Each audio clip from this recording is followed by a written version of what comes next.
Connection, opportunity, possibility. It's what we all want.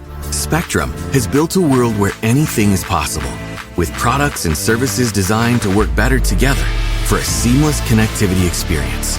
A connection to family and friends, a connection to education, and a connection to new opportunities. So there's no limit to how big we can dream. That's Life Unlimited. That's Spectrum. Your data is like gold to hackers, and they'll sell it to the highest bidder. Are you protected? McAfee helps shield you, blocking suspicious texts, malicious emails, and fraudulent websites. McAfee Secure VPN lets you browse safely, and its AI-powered text scam detector spots threats instantly.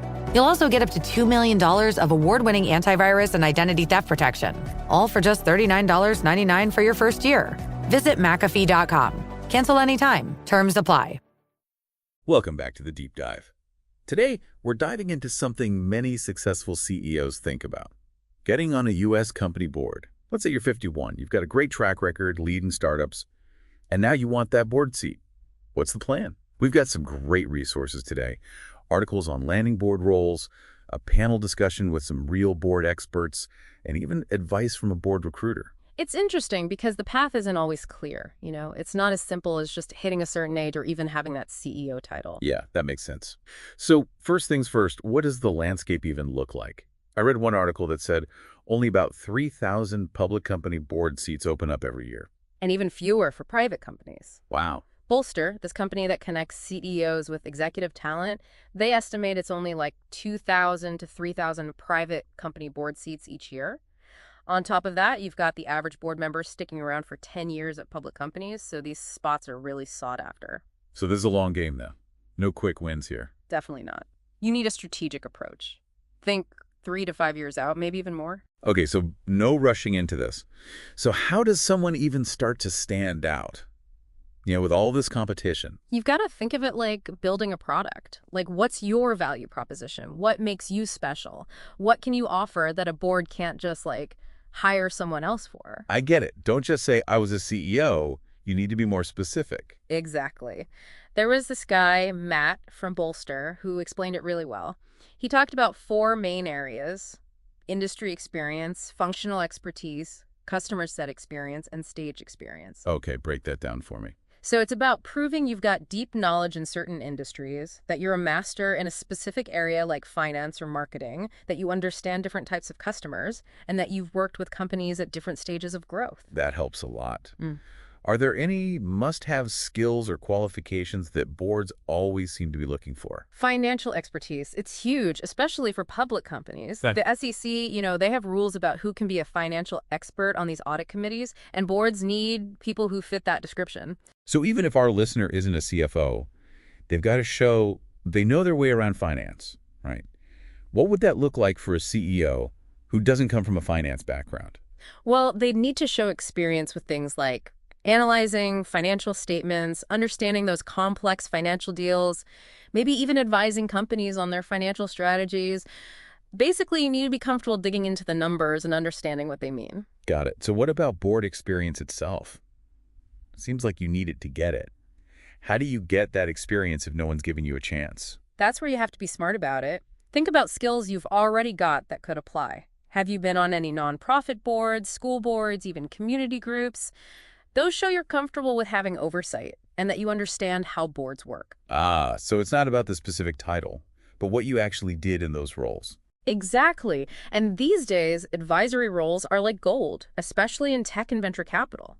Think about places like Techstars or Y Combinator. Getting involved with those, even just as an advisor, gives you a taste of that board-level strategic thinking. So building up a bunch of experiences, even without actually being on a corporate board, is super important. What else should our listener be doing to boost their chances? Networking, networking, networking. It's huge E. Board recruitment is all about who you know. So like casually dropping into every conversation, hey, by the way, I'm looking for a board seat. Well, maybe a bit more subtle than that. But yeah, you need to be actively letting people know what you're looking for. There was this CEO and board member, Lisa, who said it straight up. Tell everyone you know you're interested and ask them to keep an ear out for you. You never know who might have a lead. And Lisa also had a great point about being ready to answer that question. Who else do you know on this board? That's where having strong references from CEOs and CFOs who can vouch for you really matters. Totally. Boards want to see what your connections are like, how you'd fit into their group. It's not just about skills, it's about chemistry. So speaking of presenting yourself, what about that board resume and bio? Is it just your regular CV? Not even close. A board bio is all about showing what you can do and what you've achieved in a way that makes it clear how you would ADD value. It's a completely different animal. So instead of just listing your job titles, you focus more on what impact you made in those roles. You got it. And Lisa even said, don't bother listing other corporate boards you've been on. What matters are transferable skills. How have you shown strategic thinking, financial smarts, or leadership in other areas of your life? Interesting. It's about showing what you could bring to the table, not just what you've done before. Exactly. And remember, things change fast. You need to keep learning about new trends. ESG, cybersecurity, all that. Staying current is key. So be a lifelong learner, like Lisa said. What are some good ways to stay on top of these trends and build that board-ready expertise? There are some great organizations out there. The Diligent Institute, the National Association of Corporate Directors, they offer courses on governance and all those board-related topics. And of course, staying plugged into what's happening in your industry through publications and conferences is huge. So a mix of formal learning and just staying in the loop. This is starting to feel like training for a marathon, not a sprint. Great analogy. Building board readiness takes time, effort, and strategy. All right, so let's say you've done all that groundwork. How do you actually start searching for a board seat? It's not like there's a website that lists all the open positions, right? Well, Lisa actually had a funny way of putting it. She compared it to dating. Tell everyone you know you're interested and ask them to keep an eye out for you. It's about using your network and being open to possibilities you might not expect. Makes sense. What about those board search platforms? Are those becoming more common? Definitely. Places like LinkedIn and the Equilibrium Diversity Network are getting more popular. They can be a good way to find companies that are looking for your specific expertise. This is a lot to take in, but I'm already feeling more hopeful about our listeners' chances. With enough preparation and a lot of persistence, it seems like that board seat is attainable. You know, what's really cool is that this journey itself is valuable. No matter what happens, you're sharpening your leadership skills, building your network, and learning a ton that will help you in any leadership role. That's a great point. Before we move on, I want to go back to something we touched on earlier. Not having prior board experience. Are there other ways to show you're board ready without having that formal title? That's a really good question. And it's something that's changing fast, especially for private companies.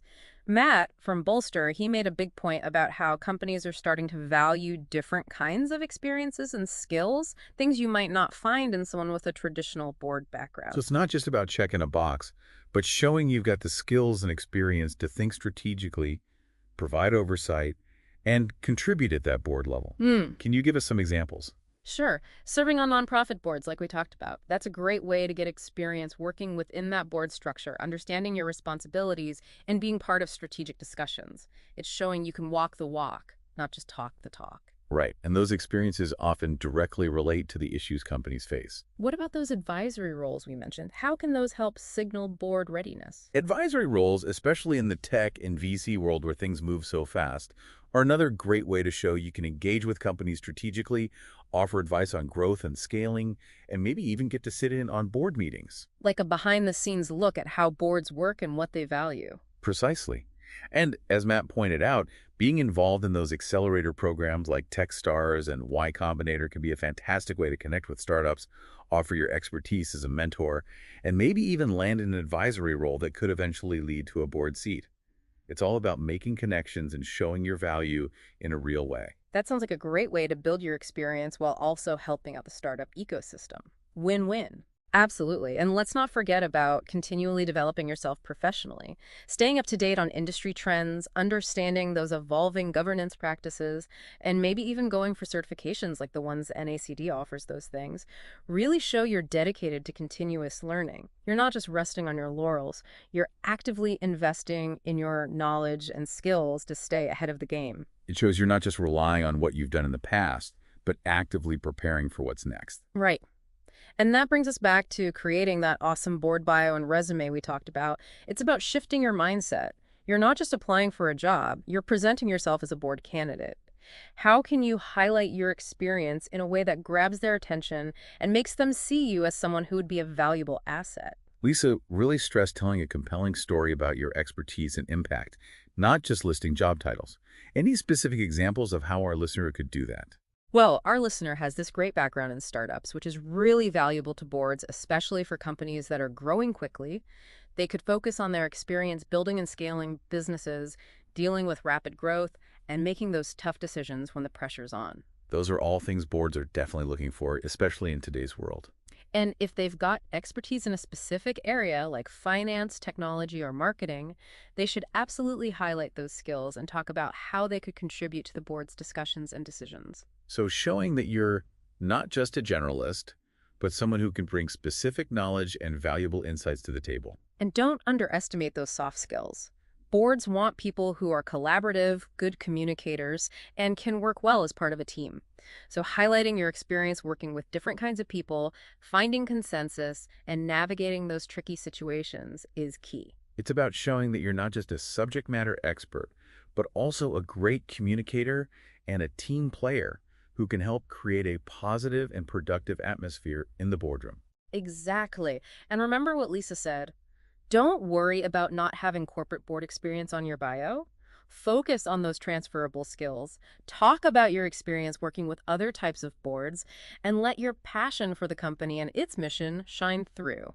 So it's about showing your enthusiasm, your willingness to learn and contribute, and that you're a good fit with the company's values. And remember, boards are looking for people who bring something extra, something they can't just get from a consultant or advisor.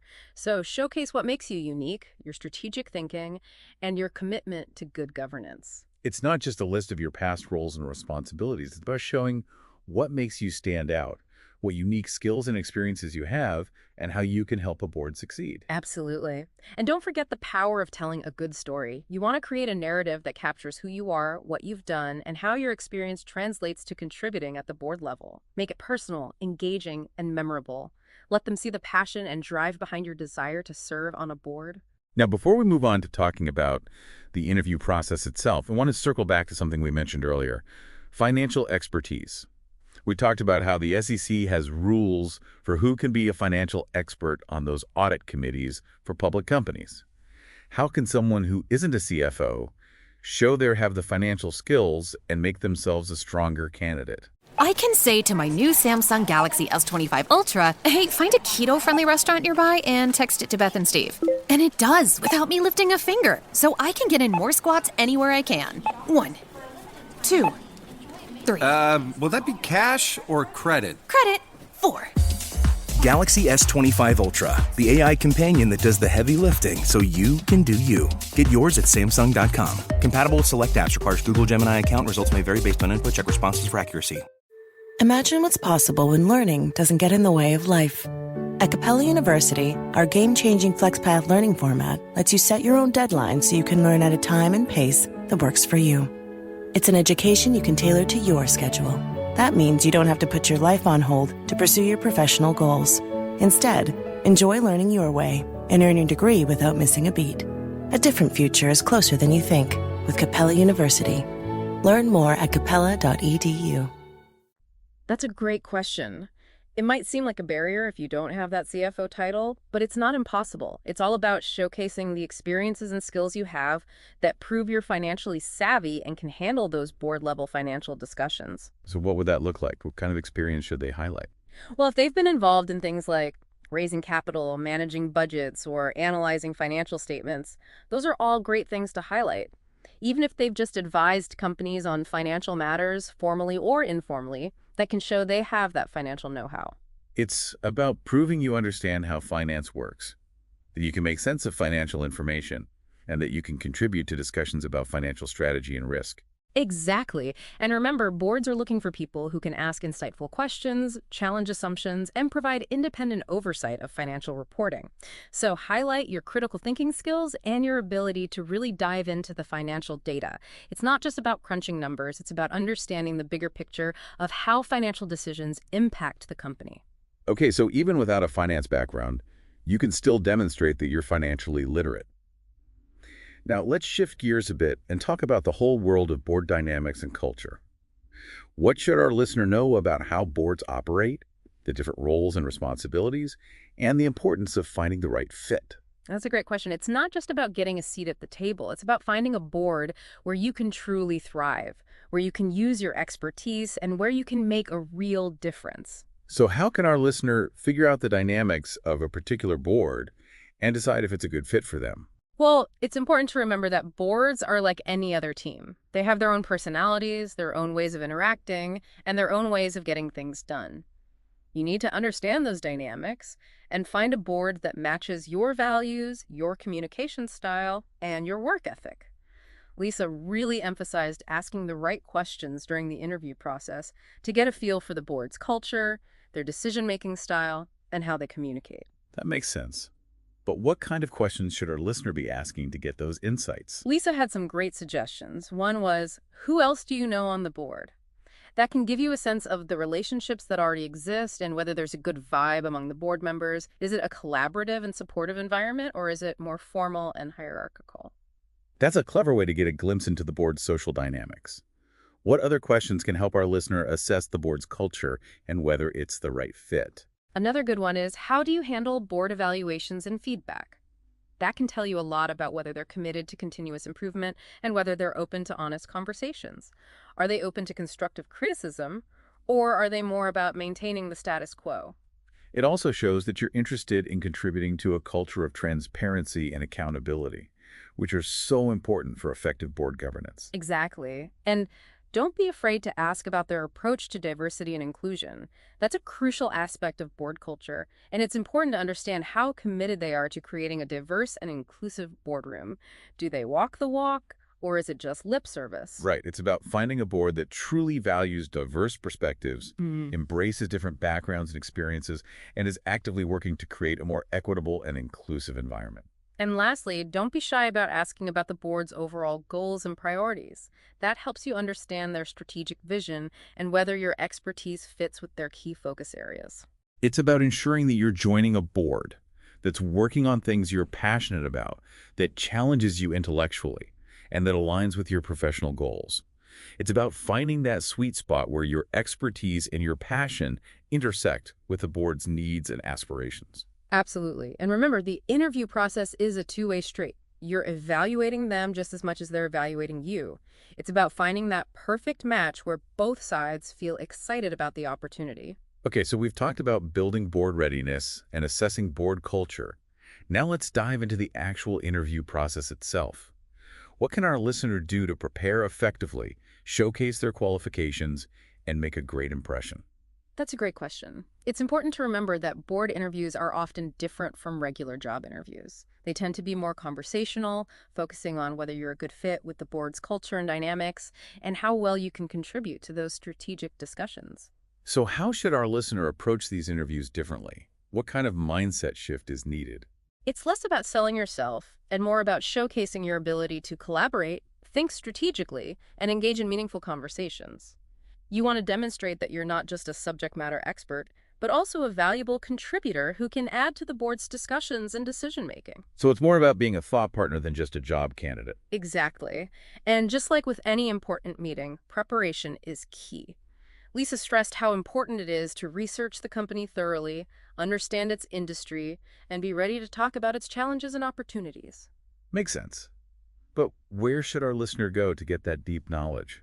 What resources should they be using? Well, those SEC filings, like 10-Ks and proxy statements, are a goldmine of information about the company's financial performance, governance practices, and key risks. Industry reports and analyst coverage can give you insights into the competitive landscape and future trends. And I bet talking to people who know the company well is super valuable. Definitely. Reach out to current and former employees, industry experts, even board members if you can. Getting those firsthand perspectives can give you a much richer understanding of the company's culture, challenges, and opportunities. So it's like doing your due diligence, not just as a potential investor, but as a potential board member. Exactly. And remember, boards are looking for people who ask smart questions, challenge assumptions, and can contribute to strategic discussions. So come prepared with thoughtful questions that show you understand the company and its industry. Lisa also talked about showcasing your power alleys, those areas where you have deep expertise and can add value right away.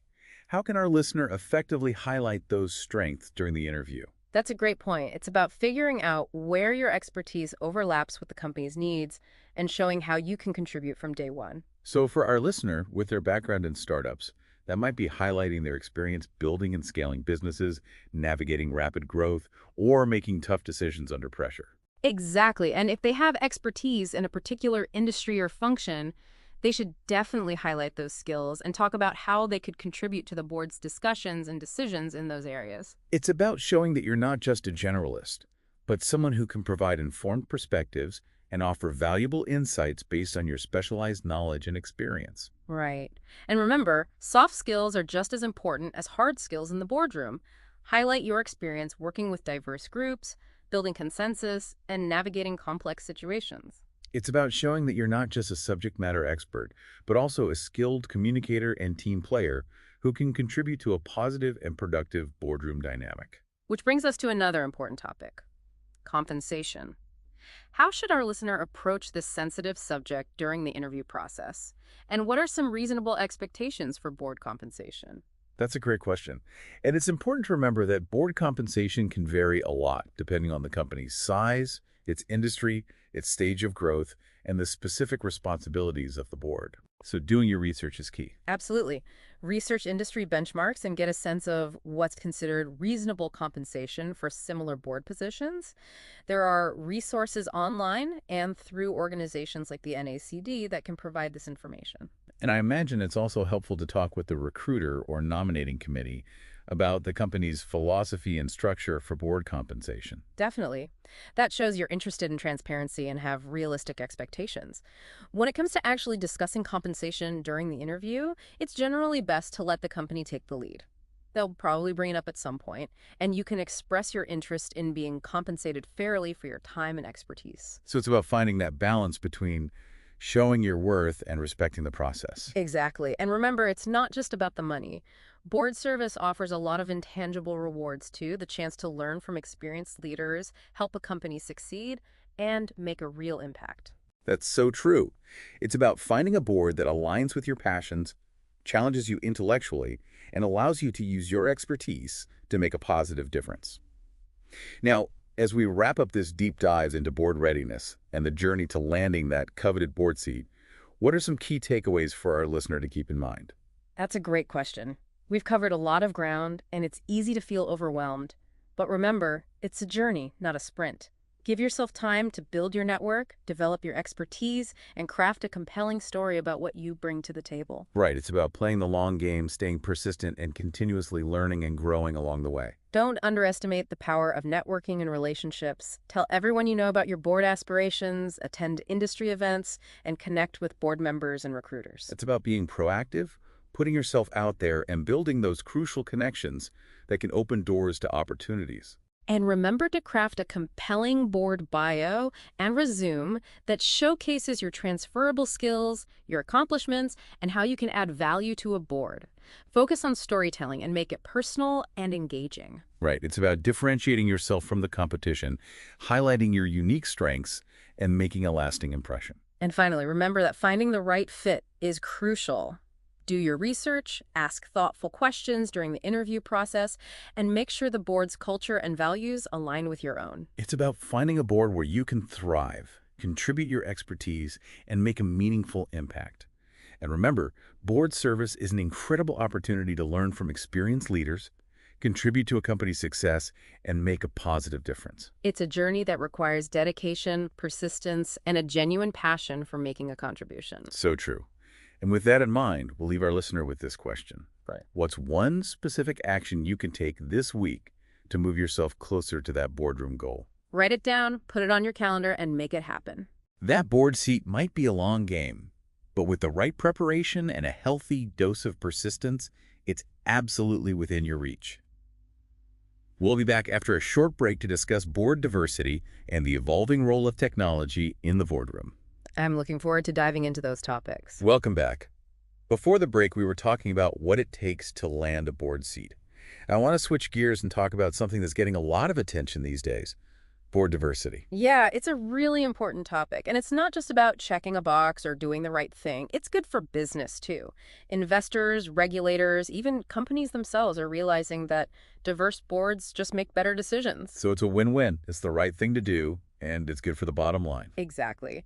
There's research from McKinsey that shows companies with more diverse boards tend to do better financially, with higher returns and more innovation. That's impressive. What exactly do we mean by diversity in this context? It's not just one thing. It's about gender, race, ethnicity, age, experience, background, even different ways of thinking. It's about having a wider range of perspectives, challenging assumptions, and reflecting the diversity of the company's stakeholders. So how can companies actually achieve that kind of diversity on their boards? You can't just snap your fingers and make it happen, right? Right. It takes real effort and a plan. First, you have to expand the pool of candidates. Traditionally, boards relied on personal networks, which can be pretty limited when it comes to diversity. It's like that saying, if you always fish in the same pond, you'll always catch the same kind of fish. Exactly. Working with organizations like the Latino Corporate Directors Association or the Black Corporate Directors Conference can help companies find qualified candidates from a much wider range of backgrounds. So expanding your network beyond the usual suspects is critical. But attracting diverse candidates is just the first step, right? Absolutely. You also have to create a boardroom culture that's inclusive and welcoming. It's about fostering open dialogue, encouraging different perspectives, and making sure everyone feels comfortable speaking up and sharing their thoughts. It's one thing to get a seat at the table. It's another thing to actually feel comfortable using your voice. Exactly.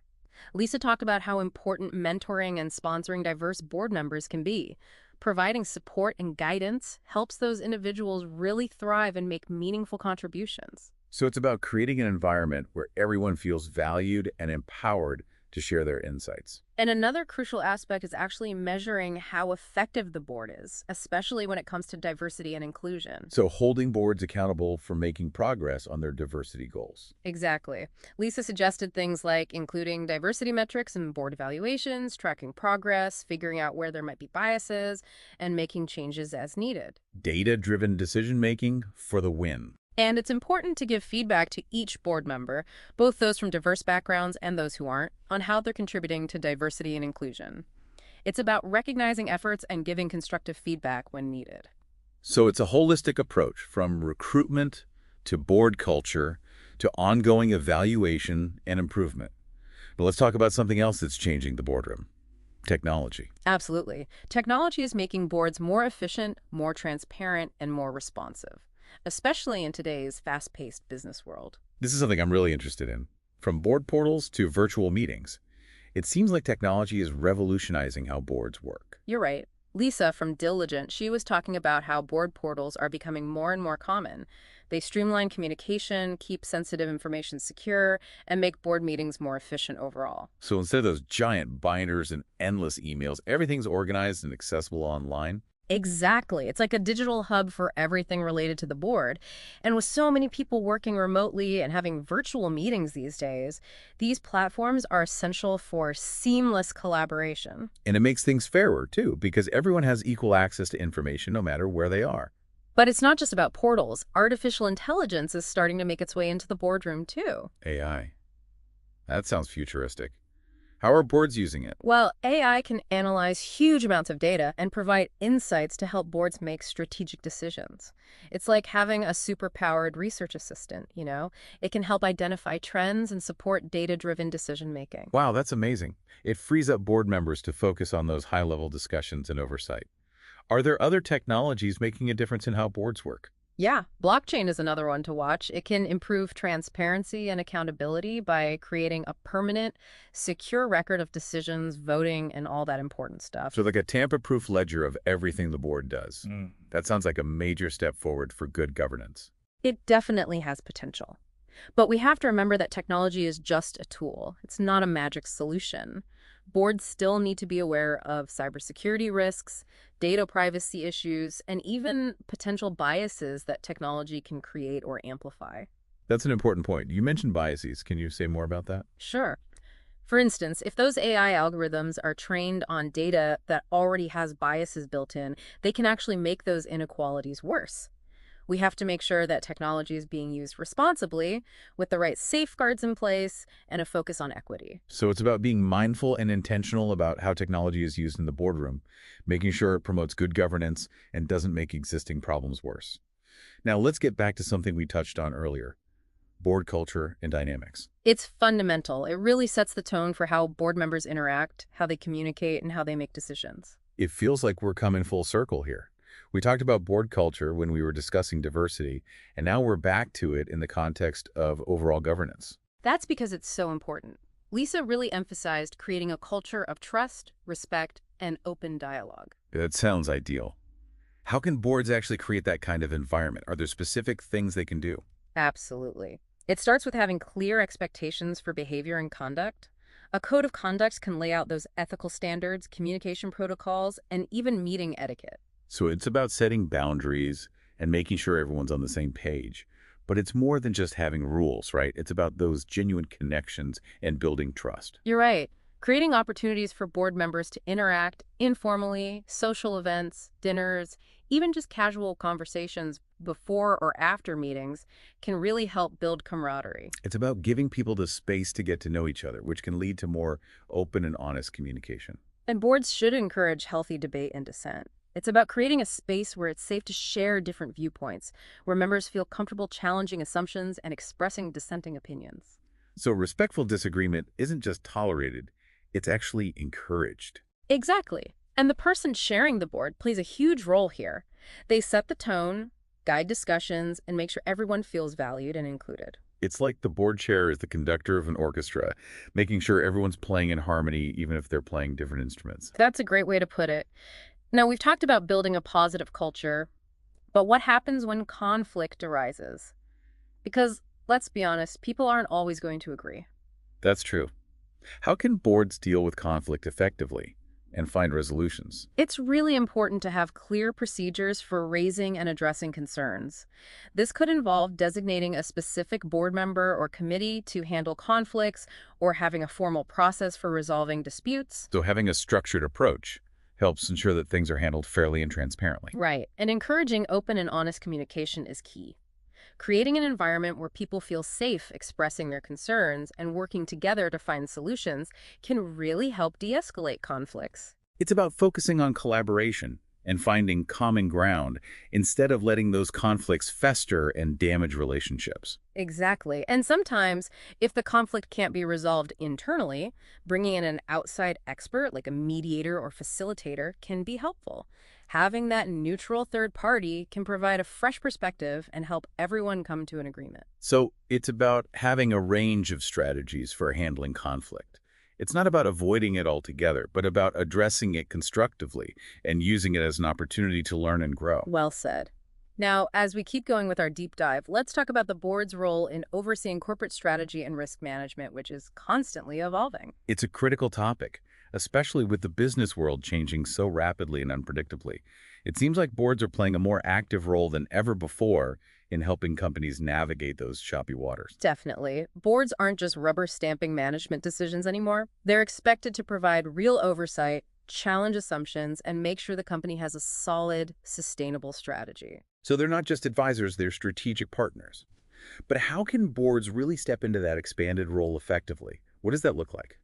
Lisa highlighted the importance of boards really understanding the company's industry, its competitors, and the risks and opportunities it faces.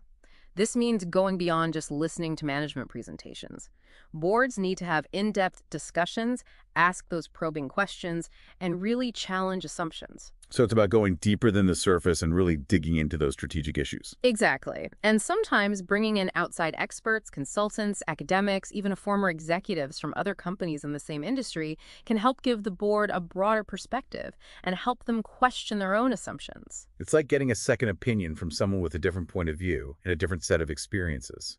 And boards shouldn't be afraid to do their own research and analysis. This might involve looking at industry reports, reading what analysts are saying, or even visiting competitors or customers. So it's about being proactive and taking the initiative to gather information from multiple sources so they can form their own independent judgments. Exactly. Now, in terms of risk management, Boards are also taking on a more active role, overseeing the company's appetite for risk, identifying potential risks, and making sure there are strategies in place to handle them. That makes sense. Risk is everywhere these days, and it's not just about compliance anymore. It's a strategic issue that boards need to be actively involved in. Absolutely. Boards need to understand the company's key risks, both the ones coming from within the company and the ones coming from outside, and make sure that management has a solid risk management system in place to identify, assess, and mitigate those risks. So it's a proactive, comprehensive approach to risk that aligns with the company's goals and values. But where does a board even begin? Risk can feel like this huge, shapeless thing. That's true, but there are frameworks and tools that can help boards approach risk management strategically. Lisa mentioned how important it is for boards to create a statement that clearly outlines how much risk the company is willing to accept in order to achieve its strategic goals. So it's like drawing a line in the sand and saying, we're comfortable with these kinds of risks, but not those. Exactly. Having that risk appetite statement provides a framework for making decisions and makes sure everyone in the company is on the same page about how much risk is acceptable. And it's not about avoiding risk entirely, right? It's about understanding which risks are worth taking to reach those goals and then managing them effectively. You're absolutely right. Boards have to be okay with a certain amount of risk, but they also need to make sure the company has the right controls in place to minimize those risks and reduce the chance of negative consequences. So it's about finding that balance between risk and reward, making sure the company is taking calculated risks that align with its overall goals. Now, let's talk about a specific type of risk that's a major concern for boards across all industries: cybersecurity. Definitely a hot topic. With all these cyber attacks getting more sophisticated and companies relying on technology more and more, it's no wonder cybersecurity is top of mind for so many boards. Absolutely. Cybersecurity risk is this complex, ever-changing challenge, and boards need to know how to handle it effectively. That means understanding the company's cybersecurity defenses, the potential threats, and what management is doing to protect the company's assets and data. You're right. It's about staying informed, asking the right questions, and making sure management is taking cybersecurity seriously. Exactly. Lisa mentioned that a lot of boards are now looking for people with cybersecurity expertise to join their ranks and help them navigate these tricky issues. That makes a lot of sense. It's like bringing in a specialist for a critical area. Exactly. Cybersecurity expertise is in high demand, and for good reason. Companies need board members who understand the technical side of cybersecurity, who can assess risks, evaluate mitigation strategies, and explain these complex issues to other board members. And it's not just about having a technical background. It's also about being able to translate that technical knowledge into strategic insights and recommendations that the board can act on. So it's not just about preventing those breaches. It's also about having a plan in place to respond effectively if a breach does happen. That's critical. Having a solid incident response plan can make all the difference in limiting the damage and recovering quickly. Absolutely. Boards need to make sure that the company has a plan that outlines the steps to take if there's a cyber attack, including who to communicate with, how to recover data, and what legal and regulatory notifications need to be made. It's about having a comprehensive approach to cybersecurity that covers prevention, detection, response, and recovery. Exactly. Now let's switch gears one more time and talk about something that's becoming increasingly important for boards: ESG. ESG is definitely a big topic these days. It feels like companies are getting pressure from all sides, investors, customers, employees, to take action on social and environmental issues. You're right. ESG isn't just a nice-to-have anymore. It's becoming a core part of corporate strategy, and it's a key factor in creating long-term value. Exactly. It's not just about doing good, it's about doing well by doing good. Lisa mentioned that a lot of companies are now tying those ESG metrics to executive compensation, so leaders are held accountable for how they perform on social and environmental issues. That's interesting. It shows that companies are serious about ESG and they're willing to put their money where their mouth is. Exactly. And boards play a crucial role in overseeing the company's ESG strategy. They set targets, monitor progress, and make sure the company is living up to its commitments. So boards are becoming more involved in ESG oversight. What does that look like in practice? Well, boards need to understand those ESG issues that are relevant to the company, the risks and opportunities they present, and the steps management is taking to address them. So it's about asking the right questions, challenging assumptions, and making sure that ESG is woven into the company's overall strategy. Right. And like with cybersecurity, many boards are now looking for members who have expertise in sustainability, climate change, or social impact to help them navigate these complex issues. It makes sense to have those specialists on board who can offer their informed guidance and insights. Absolutely. And it's important to remember that ESG isn't just about compliance or avoiding risk. It's about seeing it as an opportunity to drive innovation, improve the company's reputation, and create long-term value for the company and its stakeholders. So it's about seeing ESG as a strategic advantage, not just a box to check. Exactly. Boards need to see ESG as a key part of good governance and a driver of long-term success. This has been a really insightful conversation about the changing role of the board in overseeing corporate strategy, risk management, and ESG. It's clear that boards are facing a much more complex and challenging environment than ever before. But before we wrap up this section, I want to shift the focus back to the individual. That's a great point.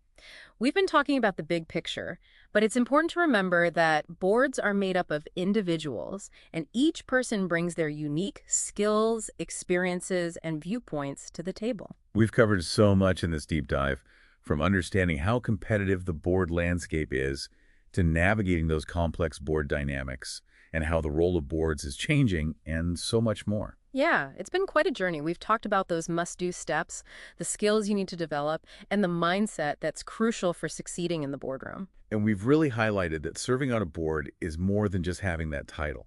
It's a chance to make a real difference, to contribute something meaningful. Absolutely. But now let's bring it back to you, our listener. You're a CEO with all that experience leading startups. What are your big takeaways from this conversation?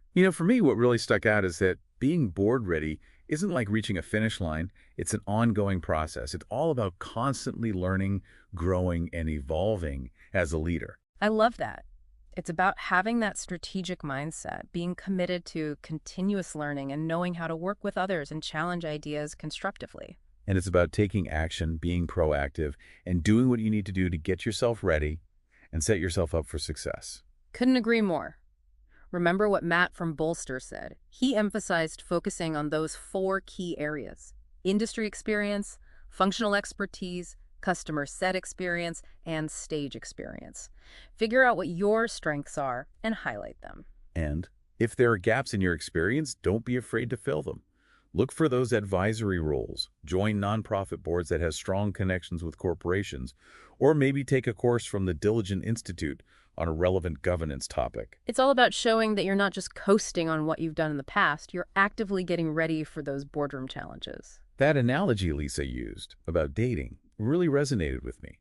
Let people in your network know that you're interested in a board seat, and don't be shy about asking for introductions. You never know what might come up. Exactly. And even if a specific opportunity doesn't work out, those connections and insights you gain along the way are super valuable. This whole deep dive has been a great reminder that serving on a board is about more than just prestige or compensation. It's a chance to really make a difference, to use your expertise and passion to contribute to something bigger than yourself. And the journey itself is incredibly rewarding. No matter what happens, you're going to learn new skills, expand your network, and gain a much deeper understanding of the business world. So, to our listener out there who's ready to start this boardroom journey, we have one final question for you. What's one action you're going to take this week to get yourself closer to that goal? Write it down. Put it on your calendar. Make it happen. It might take time, but with the right preparation, a good dose of persistence, and a dedication to always learning, that board seat is definitely within reach. And remember, the journey itself is filled with amazing opportunities to learn and grow.